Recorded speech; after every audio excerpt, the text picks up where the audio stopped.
Krista te ko mo maya saryo ma ka phang du kya ko ya ong tong wai so mo so mo thau pu mo le mo ten tui dua ro chau ye ma to ano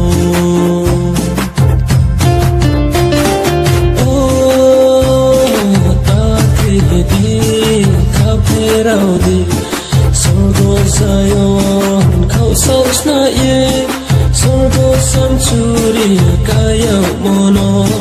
na ye hinga ta prosidi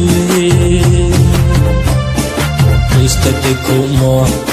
maya saryo ma ka phang du kya ko ya ong tong wai so mo so mo thau pu le mo ten tui dua ro chau ye ma to ano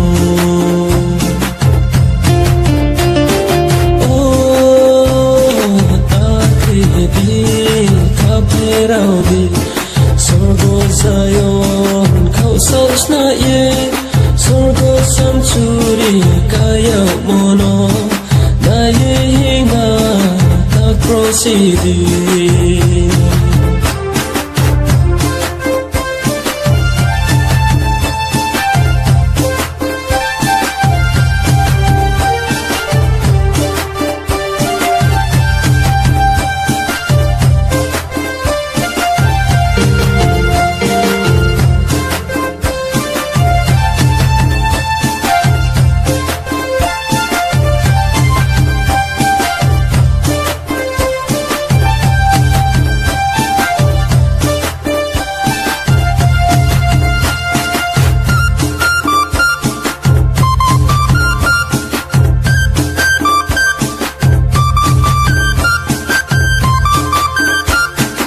Krista te ko mo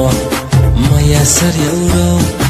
ma ka phang du kya ko ya ong tong wai so mo thau pu le mo ten tui dua ro chau ye ma to ano